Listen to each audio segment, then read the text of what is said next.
So what does Google think about FedNow? Well, Google's constructive. Some critics have referred to FedNow as Fed yesterday, and I suppose that's a reference to the fact that other countries such as the UK have had the capability for a long time. But here's what Google said to the Fed, which was constructive. They're encouraging the Fed to support low value and high value payments with the same service level agreement and very low processing costs, and to use standard messaging protocols, don't invent some new ones, and have extended and arbitrary metadata on top of that ISO standard for remittance information.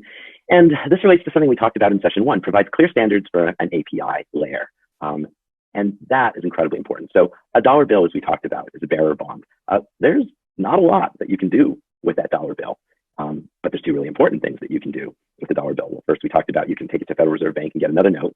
And the second super important thing we talked about is its legal tender, and the tendering of it causes the extinguishment of a debt if you're within the bounds of the jurisdiction of the sovereign, as the sovereign interprets its jurisdictional bounds.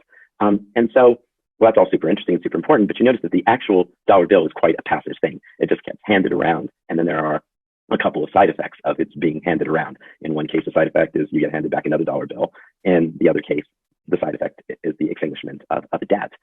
But if money is programmable, well, it has an API. And once it has an API, you can do all things with that money. You can issue requests to the money through the API interface. And then under the hood, something complex and wonderful can happen. And so in that important sense, the money becomes information and it becomes alive. And depending on the API and what happens under the API hood in the implementation layer, money can grow, it can evolve, it can change its value, it can enforce anti-money laundering and know your clients, it can change its shape, it can participate in smart contracts. For instance, delivery versus payment in a securities transaction, something we will cover in detail in session 6. So when money becomes programmable, it becomes alive, it becomes a computer. It's not just this passive thing with side effects. And when it becomes alive, when it becomes something that can compute, it becomes something altogether different, altogether wonderful. And so, of course, Google is going to insist